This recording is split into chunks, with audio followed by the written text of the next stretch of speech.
मथुरा से बड़ी खबर सामने आ रही है, जहां शिव कथावाचक प्रदीप मिश्रा बरसाना पहुंचे और राधा रानी सरकार के दरबार में दंडवत होकर माफी मांगी। आपको बताते चलें कि शिव कथावाचक प्रदीप मिश्रा ने राधा रानी पर विवादित बयान दिया था, जिसका सोशल मीडिया पर वीडियो वायरल हो गया। विवादित बयान का वीडियो वायरल होते ही भक्तों में गुस्सा फूट गया और प्रदीप मिश्रा के विरुद्ध महापंचायत शुरू हो गई। महापंचायत में कहा गया कि शिव कथा व्यास 4 दिन में राधा रानी के दरबार में आकर माफ़ी नहीं मांगते हैं तो बड़ा आंदोलन किया जाएगा। धर्म गुरुओं ने भी शिव कथावाचक के विवादित बयान की कड़ी निंदा की।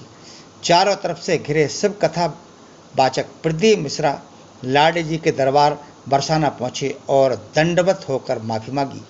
हालांकि भक्त गुस्से में नजर आए। Bureau report, ABP India news. कल हमको एक क्लिप दिखाई गई किसी भागवत प्रवक्ता की, वो लाडली जी के विषय में बोल रहा है कि राधा ऐसा राधा ऐसा है। 4 श्लोक पढ़ लिए, भागवत प्रवक्ता बन गए। कभी बैठे हो संतों के चरणों में, कभी किसी महापुरुष की चरण रज का सेवन करके बात करते तो तुम्हारी असभ्य वार्ता ऐसी वाणी से नहीं निकलती। चर्चा की जाती है प्रभु की, प्रभु में अनुराग प्रकट करने के लिए, स्वयं में, और जो सुने उसको भगवान में श्रद्धा हो जाए, प्रियाजू में श्रद्धा हो जाए। जो हमारी लाडली जी के विषय में एक भी बात नहीं जानता, और लाडली जी के विषय में बोलने का अधिकार क्या जानता है लाडली जी के विषय में? श्री जी, अरे हम जीते हैं उन्हीं से, हम उन्हीं में रहते हैं, वो हम में रहती है।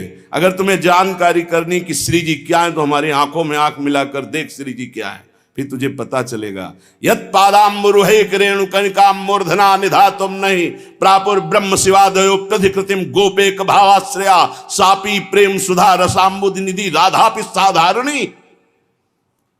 वो हद करके बोल रहा है श्री जी के लिए, वो श्री कृष्ण की नहीं। अरे प्रीति मूर्तिमती रस सिंधु सार संपदि विमला वैदक दीनाम हृदय काचन वृंदावनाधिकारिणी जयति। तो तुझे नरक से कोई नहीं बचा सकता। 4 लोगों को रिझाकर भागवताचार्य बन करके तू प्रभु के प्रति बोले। एक बोला था द्वारिकाधीश के प्रति। अरे तुझे शर्म आनी चाहिए। जिसका जस गा करके जीता है, जिसका जस खाकर खाता है, जिसके जस गा करके तेरे को नमस्कार और प्रणाम मिलता है, उसकी मर्यादा को तो नहीं जानता।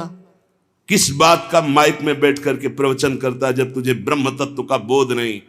अरे चराचर जगत में भगवान देखने वाले महाभागवत कहे जाते हैं, और तू भागवत का प्रवचन करता है, भगवान की निंदा करता है, श्री जी की अवहेलना की बात करता है। कहते हैं कि बरसाने में नहीं, कभी सामना पड़ा नहीं संतों से, वही 4 को घेर कर पैर पुजवाता रहा, इसलिए जानता है तो बहुत बड़ा भागवत प्रवक्ता है। श्री जी को क्यों जान जाएगा? प्यारोढ़ुम क्षमते न अच्छी सुखादे नाम तो ध्यानगम। जो भगवान शंकर और ब्रह्मा सुखादि के भी ध्यान में नहीं आने वाली है, वो हमारी लाडली जो है। और रही बरसाने की बात, श्री जी बरसाने में है कि नहीं, तो अभी कितने ग्रंथों का स्वाध्याय किया है, अभी रस ग्रंथों में प्रवेश ही नहीं हुआ। ये 4 श्लोक पढ़ लिए, भागवत प्रवक्ता बन गए। जो मन आया सो नरक जाओगे। ध्यान रखना, वृंदावन की भूमि से गरज कर कह रहा हूं, बोलने का अधिकार